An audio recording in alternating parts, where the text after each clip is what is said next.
Good afternoon and good morning. This is the NCAI webinar on how to navigate the resolutions process at NCAI.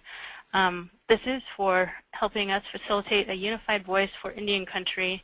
Today we'll be presenting this webinar with Jacqueline Johnson and John Dossett, and this is Amber Ebarb. I'd like to hand it over to Jackie Johnson-Peda to provide a welcome for the webinar. Thank you, Amber. And I'd also, first of all, before I get started, I want to particularly thank Amber for her hard work. As she's been working at NCAI, one of her duties and responsibilities is managing the resolution process. And you can well imagine this is not an easy task, because not only does she have to manage making sure that we get the notices and the information out to all of you, the tribal leaders who want to submit resolutions, but we have been trying to, for the last several years, to try to make sure that that we provide education around our resolution process. So one, it doesn't become so frustrating for those who want to submit resolutions, but two, that we improve the quality of our resolutions with our new heightened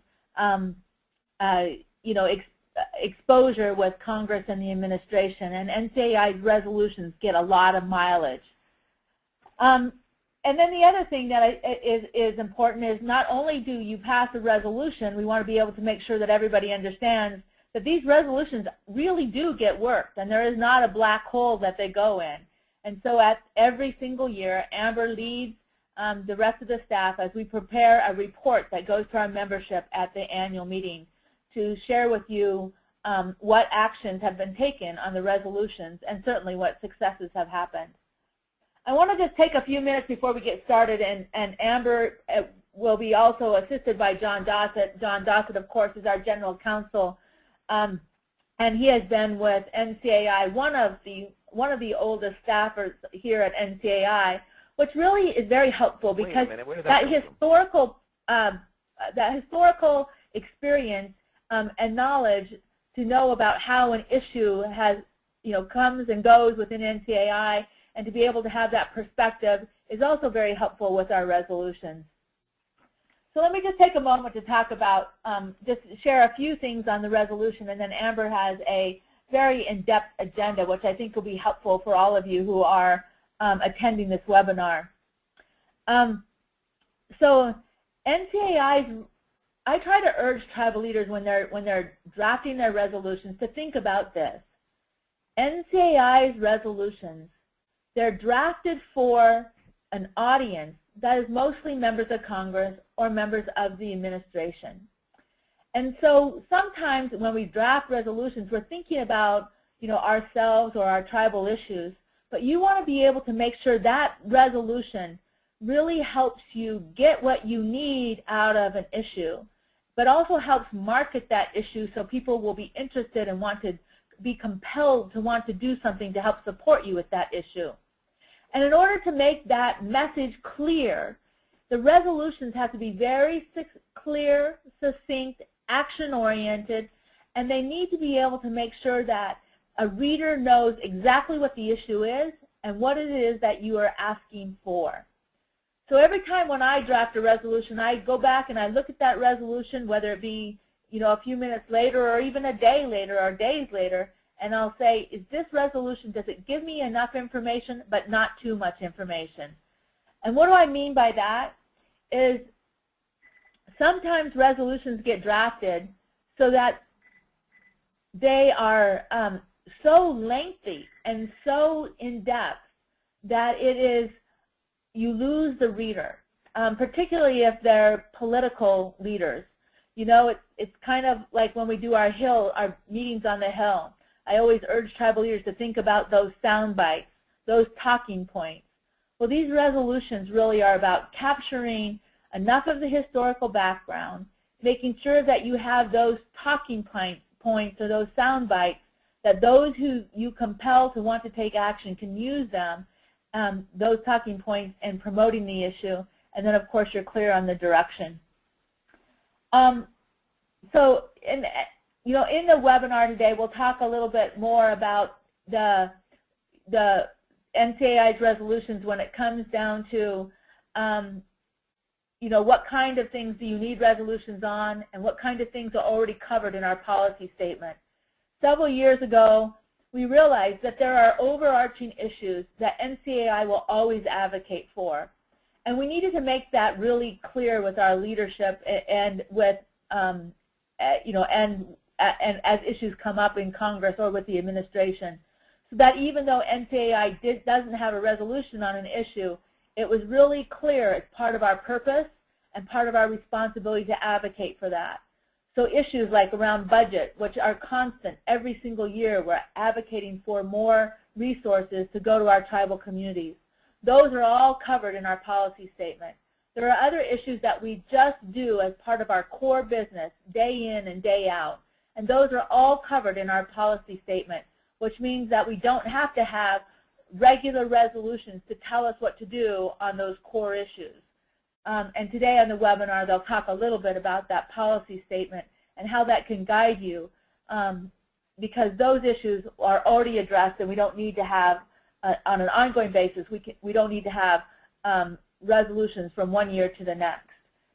The purpose is really to be able to deal with some newer issues, some broadened issues, some issues that need clearer direction, policy determinations by tribes across the country, unifying voice around issues that sometimes are challenging, providing support for issues that can be national in scope, where it's important to have an organization like NCAI be part of that message. So today I'm hoping that you'll all take advantage of the opportunity to learn more about NCAI's resolution process. Hope it will guide you in the future for submitting resolutions and being part of the resolution process. So it's not just those who put forward resolutions, but those who actually actively engage at our conferences, in our committees, where resolutions are debated, so that you can make sure that your voice, make sure that your viewpoints are considered as these resolutions move forward. So at this time, I'd like to turn it over to Amber, and she will lead us on this in this webinar. Thank you, Amber. Thanks, Jackie. So first, thank you once again, everyone, for attending and participating. This will be archived for later in case some of your friends or colleagues would like to refer to this in the future. So our agenda, Jackie went over what we'll be covering, and first we'll go over the purpose of NCAI's resolutions, who can officially submit a resolution, the process for mid-year and annual, which is a little bit different, and I'll also cover Executive Council winter session. We'll offer some tips on resolution content. We'll go over the committee and subcommittee structure and who are the current co-chairs. After that, we'll review how the resolutions committee plays a role in the resolutions process and their review process before the conferences. We'll touch on the annual report for resolutions, and then at the very end we'll have a brainstorming session with John Dossett and anyone else who would like to participate for anticipating the policy areas that will need NCAI resolutions at mid-year or possibly planning for annual and future conferences. And the way that we'll do that is not over the telephone, because we'll actually just use the online version of if you raise your hand, you can participate that way and ask a question in the little question box, and then we'll respond to your question with our either John or I or Jackie will respond to your question. So first we'll go over the purpose of the resolutions, and Jackie really covered this already, but if you consider that NCAI represents such a diverse network of tribal nations, citizens, and Native organizations, it's imperative that we have a very strong and robust resolutions process. As a member-based representative Congress, NCAI is governed by voting members who determine NCAI's consensus positions expressed all through our resolutions, which are debated in our committees and subcommittees, and then voted on at the full national conventions. And this is just the summary of the purpose of our resolutions. They're really meant to be standalone documents that we don't even have to explain when we're not there. We turn to all of the resolutions to set the policy direction for NCAI, and this webinar is to help all of the tribal leaders and staff who attend NCAI's conferences to improve the power of the documents that are vetted at our conferences. Here's the map of NCAI's regions, and I just put this up to show that we have so many diverse views in Indian country, and a strong resolutions process will make sure that our views are well vetted and will make NCAI a stronger organization. Any and all tribes and Indian individuals who want to be members and fit the criteria for voting membership are able to influence the resolutions process that guide the work of NCAI. Voting members and delegates, the General Assembly, further delegate duties and responsibilities to the Executive Council, the Executive Board, the Executive Director, and other NCAI officers. So the true power and strength of NCAI resides in the General Assembly and those individual members and member tribes who actually participate. So this is why we're holding the webinar today, to share how you can be involved in this important process. One of the main principles of this process is that resolutions are to be of a general nature to advocate the best interest of all American Indians and Alaska Natives. This is written in NCAI Standing Rules of Order. Resolutions that take one side between two conflicting tribes will be ruled out of order. The Resolutions Committee researches these conflicts before the conventions. Resolutions that are specific to a region may be referred to the regional caucuses that meet in the morning before the start of the conference day, so that those regions can take a look if they're affected by the resolution that has been submitted. So the sponsors of resolutions are NCAI individual Indian members in good standing. These are the people who are authorized to submit resolutions for review at NCAI's conferences. That just means that the sponsors' membership dues are paid in current for the conference that they want the resolution to be reviewed at. And the Resolutions Committee verifies membership and standing for sponsors of all the resolutions submitted before the conference, and we check on that throughout the conference in case people register late. The sponsor, him or herself, or a designated contact, should be prepared to represent the resolution throughout the process, as the resolution may be considered, amended, or modified, or tabled at various points throughout the process. So I wanted to touch on how the mid-year conference is different than annual as it relates to the resolutions process. Generally, mid-year is for dealing with capacity building and developing strategies on national issues, and less emphasis is on resolutions. Usually the annual conference addresses all of the resolutions, but mid-year does address resolutions that are emergency in nature or national in scope, and many issues actually are dealt with mid-year because they fit this criteria. So we get about between 50 and 100 resolutions even at mid-year, even though annual is the conference that we generally set aside much more time for debate on those issues. Executive Council winter session is not usually a place where resolutions are considered at all because we don't have any, the committees and subcommittees don't meet during the winter session in February or March. So any resolution submitted at that conference can't benefit from the deliberative process that the committee structure provides. However, if there is an issue that pops up throughout the year and it doesn't fit the timing for the mid-year or annual in October or November, the executive board will often consider emergency resolutions at the Executive Council winter session if that's required. So that's another option if something pops up and it doesn't fit the annual or mid-year timing. Next, I'll review some general guidance on content. First, I'll go over that it's really important to research previously adopted resolutions by NCAI and also compare your issue to NCAI's policy statement.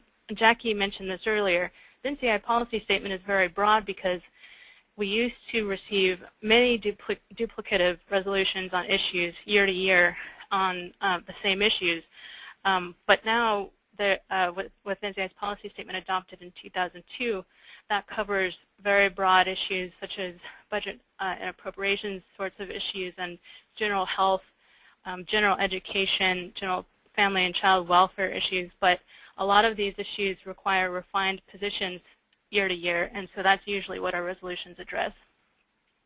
On appropriations issues, the second bullet point, if there is a specific appropriations request, those usually are referred to NCAI's Budget Task Force.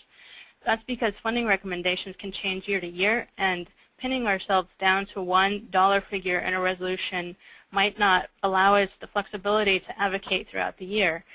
And so if there is a resolution that is submitted and it's only an appropriations request for a specific program, often that will be referred by the Resolutions Committee to NCAI's Budget Task Force, and that doesn't mean it's tabled. It means that the recommendation is incorporated into NCAI's larger budget strategy, which addresses the entire appropriations process, and that way we also avoid the issue of appearing to support or prioritize one funding program compared to another funding program. And in Indian country, there are so many programs that are important.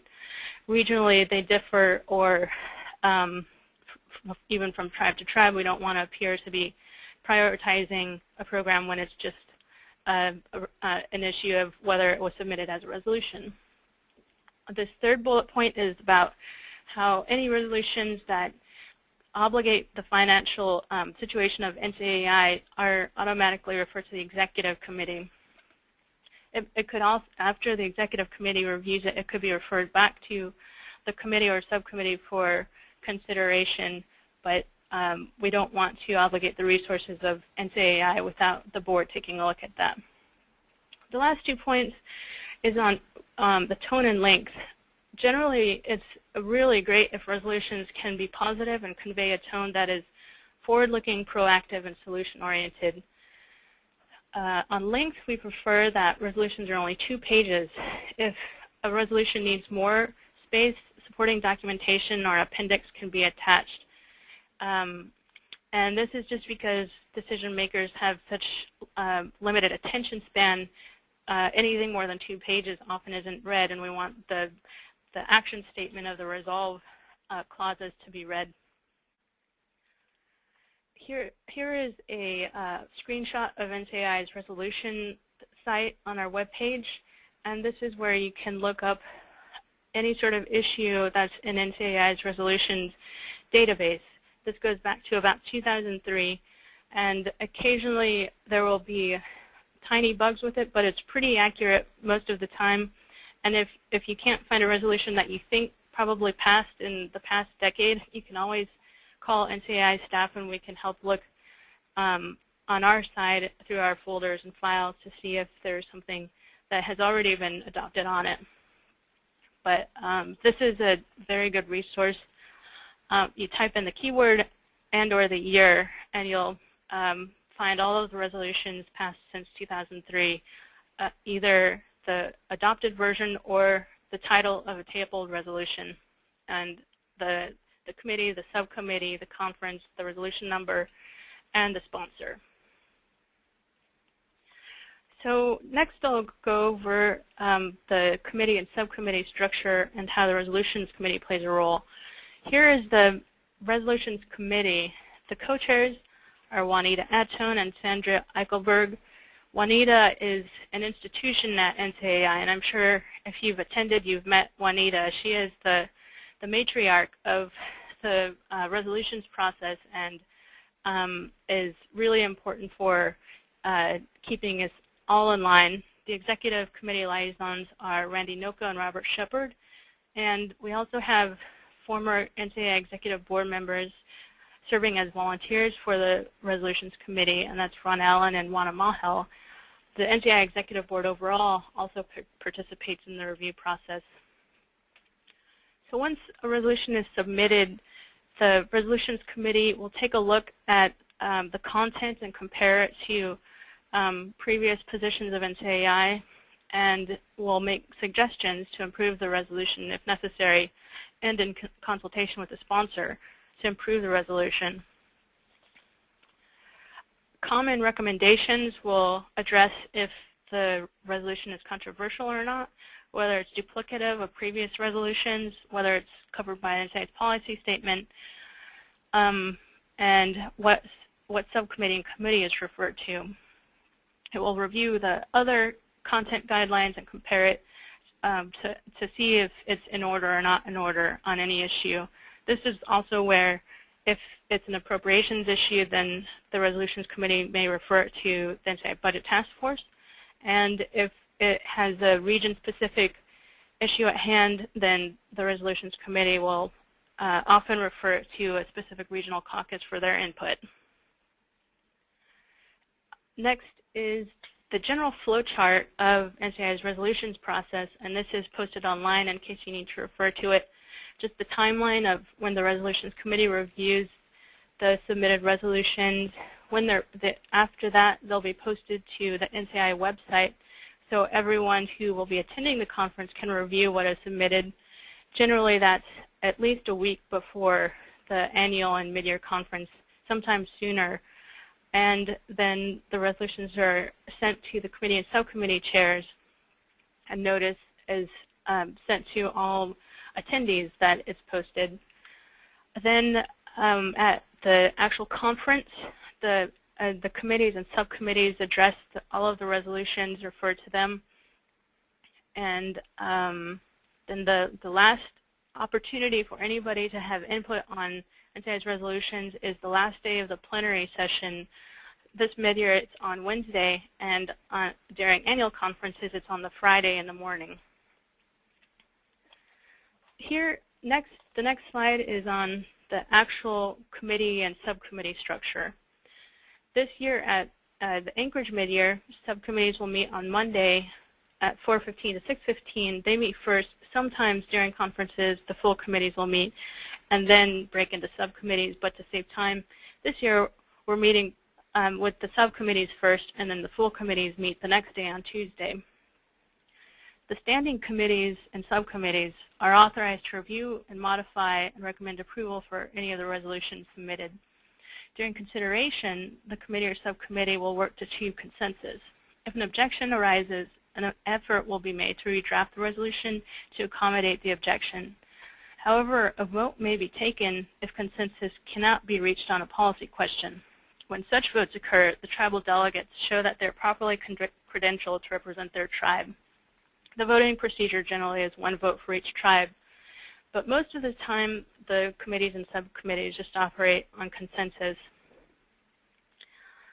So that's the general flow of the committee and subcommittee process. I wanted to briefly go over who are the co-chairs of each of the major committees, just so everybody knows who they're dealing with, and in case they need to get in touch with any of the co-chairs. The committee co-chairs actually play an important role in facilitating discussion and helping parties identify consensus positions. So for the Economic, Finance, and Community Development Committee, the co-chairs are Cheryl Cosley and Annette Hamilton. Also listed are the subcommittee chairs. For the Land and Natural Resources Committee, the co-chairs are Kirk Francis and Brooklyn Baptiste. Also, I meant to mention that on each of the committees there's an executive committee liaison. For the Land and Natural Resources Committee, it's Michael Finley, John Berry, and Darren Old Coyote. The Human Resources Committee is co-chaired by Kathy Abramson and Pam Agoyo. The executive liaisons are Aaron Payment, Diane Gibbs, and Rosemary Murillo. The Litigation and Governance Committee, they always receive a large number of resolutions. The chair of this committee is John Echohawk, and the executive board liaisons are Randy Noka, Arlen Melendez, Dennis Welsh Jr., and Lance Gumbs. So those are all of the committee and actually one more Veterans Committee. This committee is co-chaired by Larry Townsend and Dan King, and the executive board liaison is Robert Shepard. Last, I wanted to go over the final opportunity for influencing a resolution at an NCAI mid-year annual is during the plenary session. So at the mid-year annual convention, the committee chairs present their final committee and subcommittee reports. This is the last opportunity for NCAI members to review all of the resolutions considered during the meeting.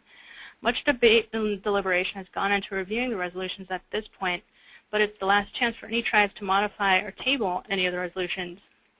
Every tribal delegate will receive all of the resolutions as a packet on that morning of the last plenary session, and usually every attendee will receive at least the committee reports to review the committee's actions. If a resolution, for example, is suddenly found to be controversial, an NCAI member may make a motion to pull that specific resolution from the committee report for separate consideration. The action on a resolution can change up to the last day of the convention. This just underscores that the true power and strength of NCAI resides in the General Assembly and those tribes and members who participate. As Jackie mentioned, at the annual conference, NCAI puts together a resolution report that maintains a list of the follow-up actions taken on any of the resolutions that are passed in the last year. This way we can show the successes or what work still needs to be done on the resolutions that have been passed by the NCAI members. It's a really good opportunity to get in touch with NCAI staff and make sure that the issue that you care about is gaining traction, or if you need to build any more support around the issue. So this is just to show that we take the process seriously and we want to follow the direction of our members to the best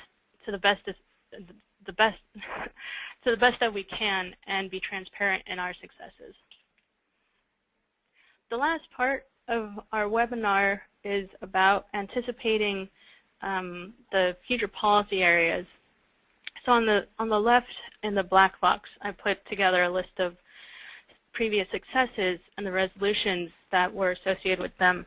And this is from a legislative update that John Dossett gave recently. But the passage of the Indian Healthcare Improvement Act, the Tribal Order Act, the WAVAWA amendments, all of these successes benefited from debate and deliberation from NCAI's members and putting forward consensus positions on all of these. So we want to ask, what are the next issues that should be addressed in NCAI's resolutions process? And so John suggested a few of these issues, but there may be others that you would like to raise to the national level and to gain the support of NCAI through a resolution.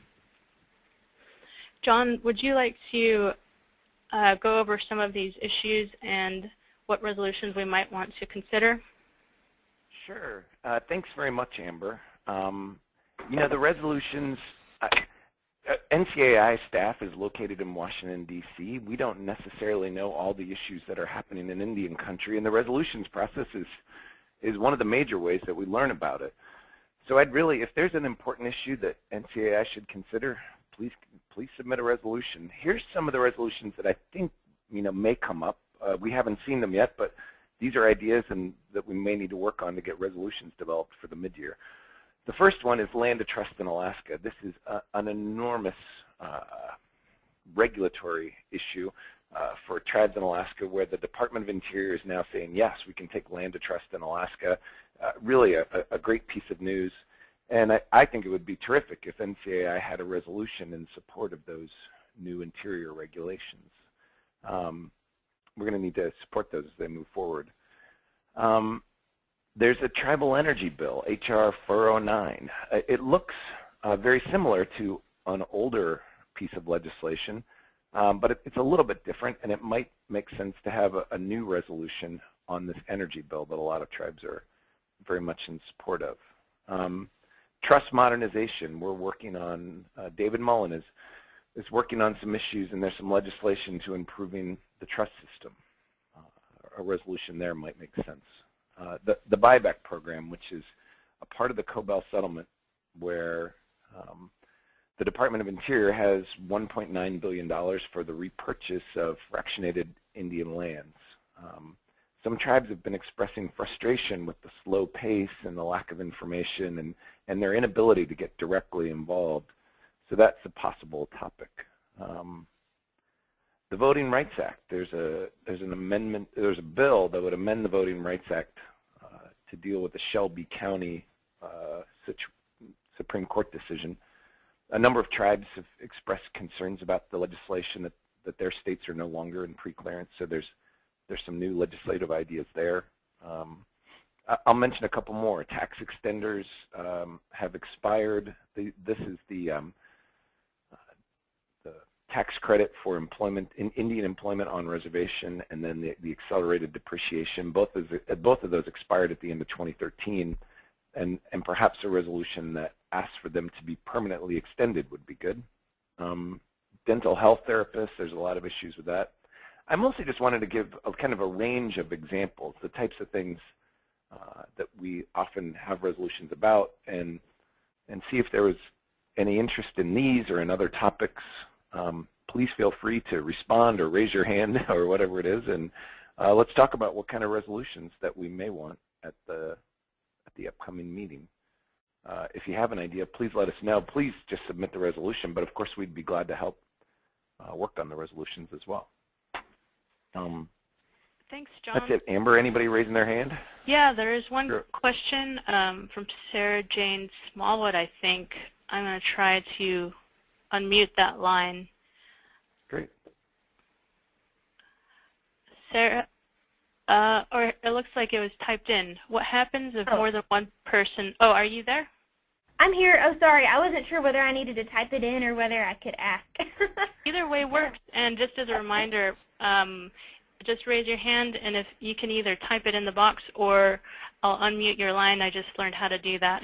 So go ahead. Very cool. Thank you so much. This is very, very helpful. I'm with the Choctaw Nation of Oklahoma, and Mr. Dossett, we were thinking about the same thing that you just mentioned with the Indian Employment Tax Credit and the accelerated depreciation schedule. We were maybe thinking about submitting a resolution that calls to permanentize those as Congress embarks on comprehensive tax reform. But I just had a thought about what happens if more than one tribe or more than one person submits a very similar resolution. What's the process for kind of combining those? It often happens, you know, particularly when there's a big issue. Like we're going to be in Anchorage, and you can imagine that several people might submit resolutions on this land of trust in Alaska. Usually we ask the sponsors to combine the resolutions. You know, that way we all, you know, and usually you wind up with a better resolution because, you know, people are working together. So that's how we usually handle it. Okay, so that happens at the conference? It happens at the conference, and it can happen a little bit in advance. You know, we'll receive the resolutions, and sometimes we'll just send an email back and say, here's two very similar resolutions. Do you guys want to work together?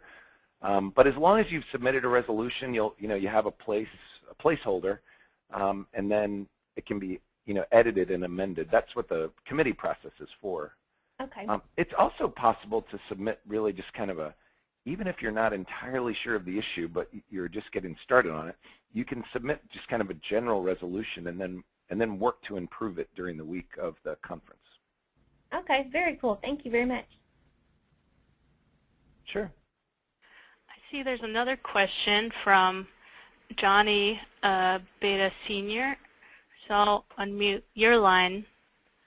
And yes, my name is John Beta Sr. from Okewinge, and during our last HHS consultations, there was a lot of tribal leaders who expressed dissatisfaction with the House Appropriations on aging because a lot of the programs are having to cut services because of the lack of funding for all seniors programs. So we made a suggestion about having a select Senate committee hearing on aging and talked to one of our congressmen there, and he was interested if we would put together something. So would that be something NCAI would be comfortable in assisting? My impression is yes. That I actually think that requests for hearings are good subjects for resolution because they, you know, it gets the process started. And sometimes, like on an issue like this, it's, you know, maybe it's kind of a new topic. You want to get the ball rolling, and requesting a hearing is a good way to do that. Okay, thank you. Sure.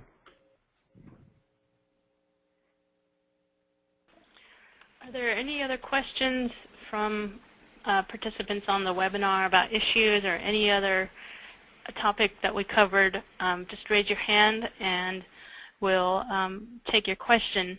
There was another question that came up about whether you should include the bill number in the resolution, and generally, and John can address this too, but generally we suggest not including the bill numbers in the resolutions because if at the end of the session the bill may change, and we still support the general concept of specific legislation, but we can't do that. It's a hindered advocacy when we have an old bill number on a resolution, even though we still support the topic. Yeah, I agree. It is better practice, I think, to use the title of the bill and a description of the bill, but not to put the bill number, because those bill numbers change fairly frequently, and it's just a little bit easier to use the resolution if it doesn't have such a specific bill number in it. I see another question from Louise Kadinger, and the question is, will you be having anything on the native vote as will be in Anchorage and Byron Malott is running for governor in Alaska? It would be great. I think we do. I have to. Yes, I think there's quite a bit on native vote that's planned. If I remember right, there's some sort of a reception that's kind of a native vote reception, but there's, this is Jackie. I can actually tell you about that. There you go. Yeah, what is on the agenda? Okay, so a couple of things. First of all, I want to be able to make sure it's really clear that NCAI, being a nonprofit organization, even in our Constitution, we don't endorse candidates. And we are very, very careful about our political engagement. But candidates can have receptions at our meetings, and I believe that there are several candidates who are planning some kind of venues in conjunction with NCAI.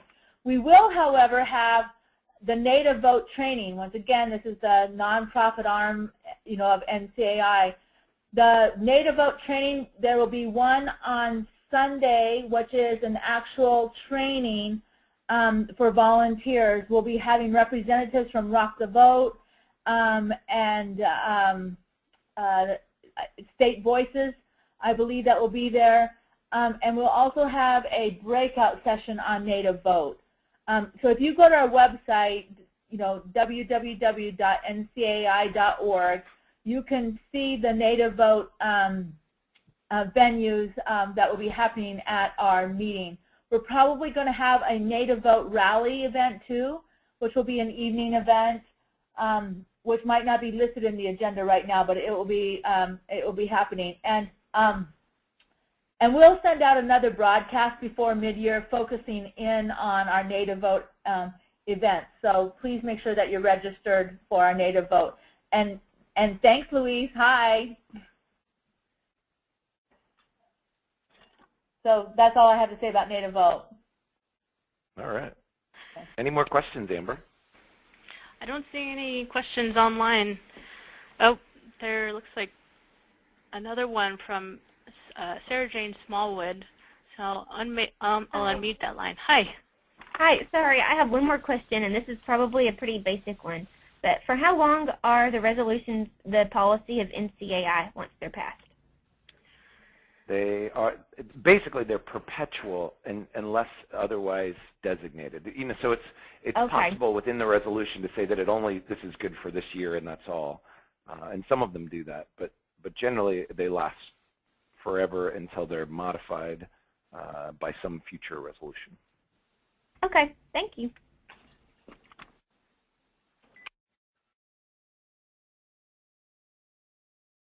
I don't see any more questions.